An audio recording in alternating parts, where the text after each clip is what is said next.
ग्रंथ तत्वसार में आचार्य भगवान देवस्वामी स्वामी भव्य जीवों के लिए संसार से पार होने की कला सिखा रहे थे। और उसके अंतर्गत कहा गया, अथ भो भगवान निरंजनस्य लक्षणम कीदृगमिति भगवान आह। अर्थात कहते हैं निरंजन का लक्षण क्या है, किसे कहते हैं निरंजन। इस प्रकार से पूछने पर भगवान उत्तर देते हैं। ठीक है, क्या है तो बताते हैं। जस्य कोहो माणो माया लोहो या सल्य सल्लसाओ जाई जरा मरणम चिय निरंजनो सोहम भड़ियो। कहते हैं जस्य कोहो माणो माया लोहो, अर्थात जिसके पास में ना क्रोध है, ना मान है, ना माया है, ना लोह है या शल्य और ना ही शल्य है, तथा लिस्साओ और किसी प्रकार की लेस्या भी नहीं है। ऐसे जो भव्य जीव हैं और साथ ही साथ जाई जरा मरणम चाहिए है, जन्म जरा और मरण उससे जन जाति जन्म मरण चा यह भी नहीं है। और उसके लिए निरंजनों से हम भड़ियो, उसके लिए आचार्य भगवान निरंजन कहते हैं। अपने स्वरूप ही वास्तविकता में निरंजन स्वरूप होता है। इस प्रकार से निरंजन का लक्षण बताया गया। उसी को आगे आचार्य महाराज बताते हैं। सो अहम भड़ियो इत्यादि वृत्तिकारो मुनि विवरणोति तथा चा सा एव हम भड़िता। कहते हैं सो अहम भड़ियो, हम उसी को कहते हैं। क्या? इत्यादि ये वृत्तिकारो, इस प्रकार से जो टीकाकार टीका वृत्ति लिखने वाले मुनि विवरणोति, मुनि का उसका विवरण करते हैं। तथा चा सो इस प्रकार से है, एव आह उसी को हम यहाँ पर भड़िता कहते हैं। सा एव कहा, वह किस प्रकार से है? निरंजनो, निरंजन कर्मांजन रहतत्वात् निरंजन। निरंजन किसे कहते हैं? तो कहते हैं जो कर्मांजन से रहत है वो निरंजन है। साएव निरंजना, वही निरंजन साये जस्य, वह हो निरंजन कैसा होता? तो बताते हैं जस्य ना को हो, जिसके कोई क्रोध नहीं है। ठीक है, अभी कह तो दिया जिसके क्रोध नहीं है, लेकिन क्रोध को बहुत बड़ा खतरनाक चीज है कहाँ तक नीचे की बात तो अवस्थाएं बहुत दूर की है, कहाँ तक चलता है? 9वें गुण स्थान तक।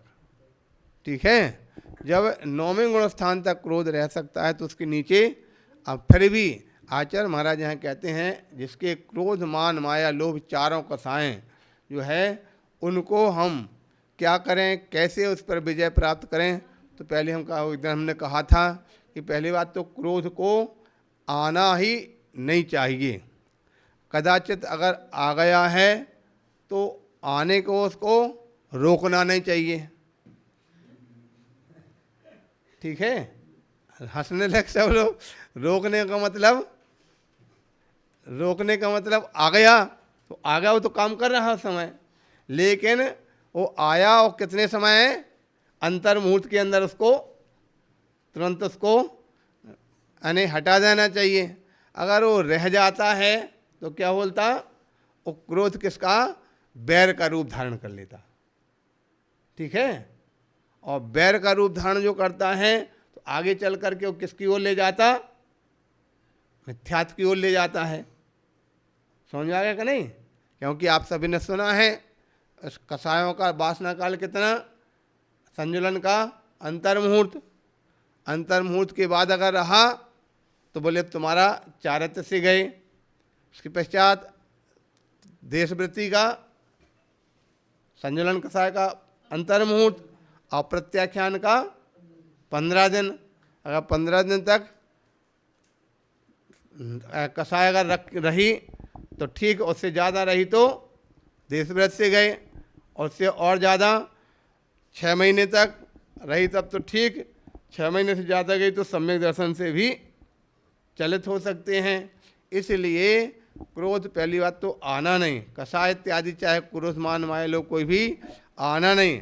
अगर कदाचित आई है तो आने के बाद उससे मित्रता मत रखो, ठीक है, उससे स्नेह मत रखो, उससे प्रीति मत रखो, और आने वाले को तुरंत भगाओ है कसाय को, क्योंकि वो आगे क्योंकि बैर का रूप धारण ना करे। अगर बैर का रूप धारण कर लिया तो फिर समझ लो कमठ और मरुभूति की जैसी स्थिति हो सकती है। इस प्रकार से यहाँ पर यह कहा गया। तो कहते हैं जसना को हो, इससे जिसके लिए क्रोध नास्ति, क्रोध नहीं है। अन्य के न संति, यस्य, और क्या क्या नहीं है, क्रोध के अलावा और क्या क्या नहीं है। तो कहते हैं माणो माया लोहो या शल्य या लिस्याओ, और जिसके साथ में मान नहीं है, माया नहीं है, लोभ नहीं है, शल्य नहीं है और लिस्या नहीं है। एवं और भी के साथ साथ कहते हैं मानो, मान कसाया, मानो का मतलब मान से मान कसाय ग्रहण करना चाहिए, माया से माया कसाय ग्रहण करना चाहिए, लोभो, लोभ से लोभ कसायश्चा, लोभ कसाय ग्रहण करना चाहिए। तथा शल्यानि त्रीणी, शल्य कितनी होती, 3। कौन कौन सी, माया, मिथ्या, निदान रूपाणी। एक माया शल्य है, दूसरी कहते मिथ्या शल्य है, और तीसरी निदान शल्य है। अब यहाँ पर प्रश्न उत्पन्न हो गया, यहाँ माया में कसाय में भी ले ली थी माया को, यहाँ पर शल्य में भी ले रहे हैं, ठीक है कि नहीं। तो इस प्रकार से तो यहाँ पर कुछ कुछ ऐसी चीज़ें हैं जो डबल काम करती हैं। जैसे तप के लिए कहा था, संवर भी करता है, निर्जरा भी करता है। इसी प्रकार से माया कसाय रूप में भी रहती है, और यहाँ शल्य का काम करे तो शल्य रूप भी बन जाती है। और कहते हैं तथा शल्य में माया में था निदान रूपाणी, लेस्या षटक, लेस्याएँ 6 होती हैं। कृष्ण, नील, कापोत, आख्यास्त्र्यो अशुभा। कृष्ण, नील, कापोत जिसका नाम दिया गया, ये 3 प्रकार की जो कही गई लेस्याएँ कैसी हैं, अशुभा, ये 3 अशुभ लेस्याएँ हैं। तथा पीत पद्म शुक्ल रूपा तिस्रो लेस्या शुभा, और पीत पद्म शुक्ल 3 प्रकार की जो लेस्याएँ हैं ये शुभ लेस्याएँ कही जाती हैं। मरणम च जाति जरा मरणन्यापी, यस्यैते दोषा न स्यु न भवेयु। अच्छा, इसके पहले ये रह गया, जाई जरा मरणम चाहिए जाति उत्पत्ति। अच्छा, जाति जरा और मरण ये भी नहीं होते हैं। जाति का मतलब होता है जाति उत्पत्ति, जाति यानी उत्पत्ति के लिए कहते हैं, जन्म को कहते हैं।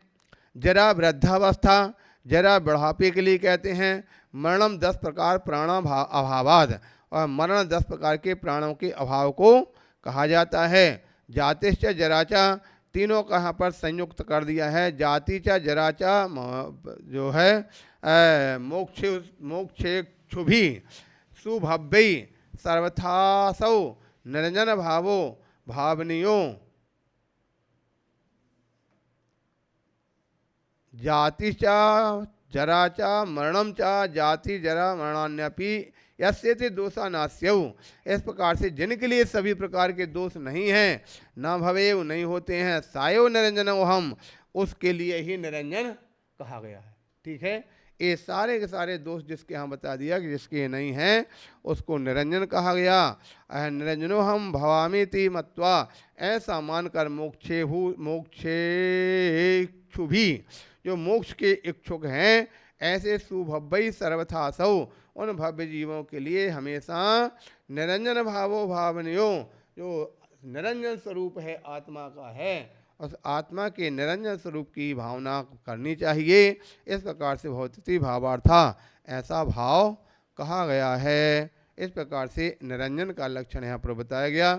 और भी यहाँ कहते हुए बता रहे हैं, अब अथ तस्य निरंजन से किम किम नास्ती, सूत्रकर्ता भगवान आ है। अब यहाँ कहते हैं कि उक्त प्रकार का जो निरंजन में हूँ, ऐसा मानकर मोक्ष के इच्छुक जो जीव हैं, वह भव्यजनों को सर्प का निरंजन का भाव धारण करना।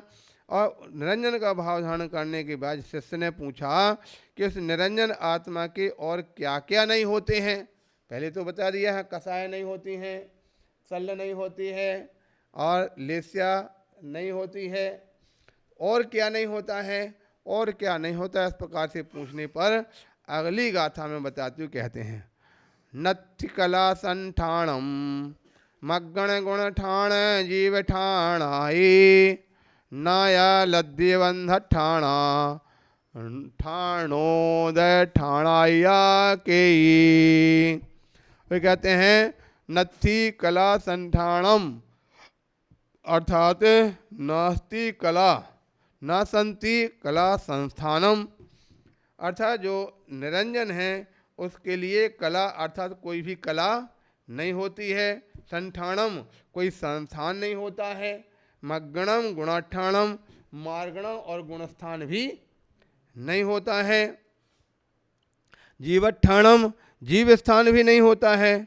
ना या लब्धि बंधठाणा, ना कोई लब्धि स्थान होता है और ना कोई बंध स्थान होता है। ठीक है, इस प्रकार से नोदया ठाणया के, और न कोई उदय स्थान भी होता है। इस प्रकार से जो निरंजन है, और निरंजन के लिए यहाँ पर कुछ भी ये भी गुणस्थान बंध स्थान या जो ये सब कुछ भी नहीं हुआ करता है। इसका है कला, कला का तात्पर्य तो परिवर्तन होता, और उसका इसका टीका में आधार पर स्पष्ट के लिए करते हुए बताया जा रहा। यहाँ कला से क्या ग्रहण किया गया तो बताया जा रहा। तो कहते हैं नत्थि कला संठाणम इत्यादि, ये जो सबसे पहले गाथा में दिया है, इत्यादि पदखंडना रूपेण, उस पदखंडना रूप से भट्टारक श्री कमल कीर्तिना, भट्टारक श्री कमल कीर्ति जी महाराज हैं, विशेष व्याख्यानम क्रियते, उसका विशेष व्याख्यान करते हैं। तद्यथा उस प्रकार से है, तस्य जीवस्येत्यध्याहारा क्रियते। अब यहाँ पर जो कहते हैं वह निरंजन की जो है आत्मा के लिए क्या नहीं होता है, तो यहाँ कथन किया जा रहा है आत्मा के लिए ज्ञानावरणादि कर्मों के क्षयोपशम से उत्पन्न होने वाली व्यवहारक गीत संगीत आदि जो 72 प्रकार की कलाएं हैं। ठीक है, वो उसमें कहा करते ना किसके कितने कला होती, पुरुष की 72 और स्त्री की 64 है। ठीक है, कला 72 पुरुष की, जामे 2 सरदार, एक जीव की जीविका, एक जीव उद्धार। ठीक है, कहा जो से पुरुष की 72 जब कोई होता उल्टा है, लेकिन लोग पुरुष की कलाएं ज़्यादा बता रहे इसमें ज़्यादा होती हैं, जबकि कलाएं जो दिखाने वाली महिलाएं ज़्यादा होती हैं, उनकी 64 कलाएं बताई हुई हैं।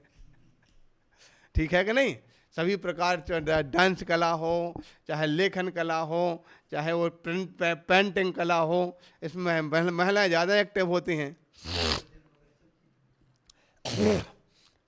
तो इसका मतलब है ये बात महिलाएं ज़्यादा एक्टिव, बात सही है क्या?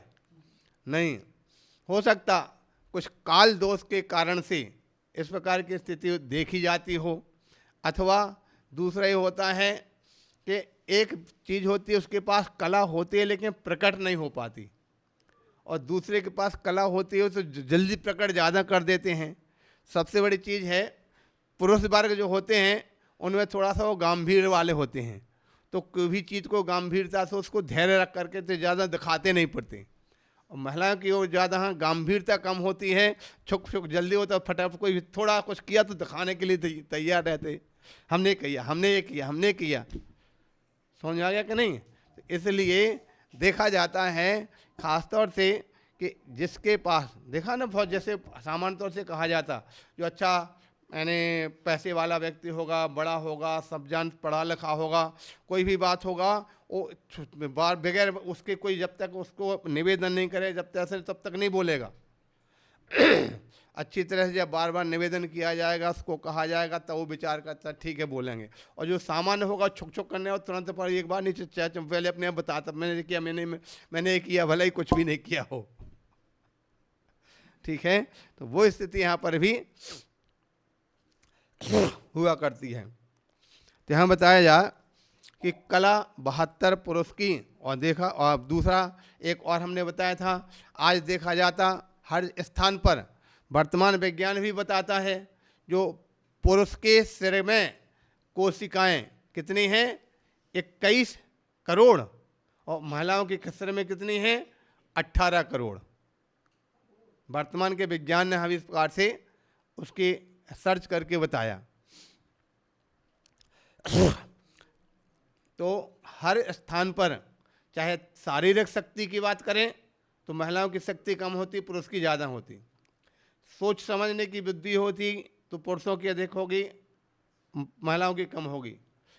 और उसके पश्चात कहीं कोई भी बोलने की शक्ति होगी, पुरुष जितना अधिक समय तक शक्ति से बोल सकते महिला उतना नहीं कर सकती हैं।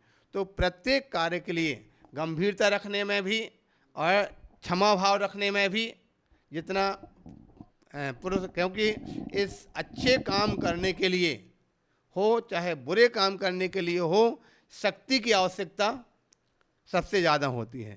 इसीलिए शास्त्रों में जो उल्लेख आता है, बोले अगर नीचे नरक में अगर जाता है जीव तो पुरुष कहाँ तक जाता और महिलाएं कहाँ तक जाती हैं, 6वें तक। ऐसा क्यों हुआ? क्योंकि शक्ति की ज़रूरत पड़ती। ऊपर स्वर्ग में भी अगर जाएंगे तो कहाँ तक जाएंगे? महिलाएं स्वर्ग 16 स्वर्ग तक जाएंगे, और पुरुष कहाँ? सर्वार्थ सिद्धि और मोक्ष तक जा सकती। तो इससे सिद्ध है कि जो हर चीज़ों में प्रक्रियाओं में है जो शक्ति पुरुष की अधिक होती है। इसलिए सिद्ध होता है कि कला 72 पुरुषों की कलाएं अधिक होती हैं, महिलाओं की कलाएं कम होती हैं। और पुरुषों की कलाएं जो होती हैं वो आजीविका संबंधी होती हैं, शक्ति संबंधी होती हैं। महिलाओं की जो कलाएं होती हैं वो ज़्यादा से ज़्यादा क्या बोलते अपने बैठे की, अंदर घर में रहकर की, रसोई की, छप्पन भोजन तैयार करना, इस प्रकार की कलाएं हैं। अथवा पेंटिंग वेंटिंग करना, इस प्रकार से घर के अंदर रहने वाली जो कलाएं हैं वो कलाएं, इसलिए कि जो 64 या जो 72 हैं तो वही दोनों एक होंगी। महिलाओं की कलाएं अलग होती हैं और पुरुषों की कलाएं अलग होती हैं। तो इस प्रकार से जो 72 कलाएं, ऐसे ऐसे हो सकता है, इसमें व्याख्यान तो किया नहीं होगा,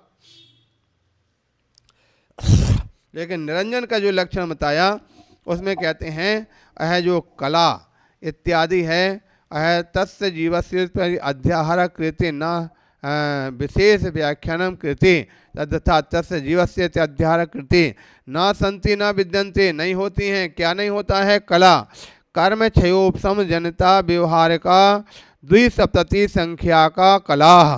वे कहते हैं कर्म क्षयोपम जनिता व्यवहार का, कर्म के क्षयोपम से उत्पन्न होने वाली व्यवहारक को दिखाने वाली 2 संख्या का कलह। ये 2 यानी 72, 2 और 70 यानी 70, इस प्रकार से 72 जो कलाएं हैं वो नहीं होती हैं। अन्यान्यपि न संति, और अन्य और क्या नहीं होता है? तानी कानी, और क्या क्या नहीं होता है? 60 संस्थानम, 6 संस्थान नहीं होते हैं। निरंजन मतलब आत्मा के संस्थान भी नहीं होता है। समचतुर संस्थानम प्रथमम संस्थानम, जो समचतुर संस्थान पहले नंबर का है। नरग्रोध संस्थानम द्वितीयम, नरग्रोध परिमंडल दूसरे नंबर का है। स्वाति संस्थानम तृतीयम, स्वाति संस्थान तीसरे नंबर पर है। कुब्जक संस्थानम चतुर्थम, कुब्जक चौथे नंबर पर है। वाल्मीकि संस्थानम पंचमम, वाल्मीकि संस्थान पाँचवें नंबर पे है। हुंडक संस्थानम षष्ठम, हुंडक संस्थान छठवें नंबर पे है। एवं विधम षठ संस्थानानि तस्य न संति, इस प्रकार से बताए गए 6 प्रकार के संस्थान नहीं होते हैं। और पुनश्च का न संति, और क्या क्या नहीं होता है। मग्गणम मार्गणाश चतुर्दश तथा ही, जो 14 प्रकार की मार्गणाएँ हैं वो भी नहीं होती हैं। और 14 प्रकार की मार्गणाएँ कौन सी हैं, तो कहा जा रहा गई इंद्रिय चकाए जो ये वे कसायणाणया संयम दंशन लेसा भविया सम्मत संन्याहारे। इस प्रकार से गति, इंद्रिय, काय, योग, वेद, कसाय और ज्ञान तथा संयम, दर्शन, लेस्या, भव्यत्व, सम्यक्त्व, संगी और आहारक, इस प्रकार से जो यानी 14 प्रकार के मार्गणा स्थान हैं ये भी निरंजन जीव के पास नहीं होते हैं। इस प्रकार से यहाँ कथन किया। आगे विषय बहुत अधिक है, इसको बाद में पढ़ते हैं। बोले महावीर भगवान की जय।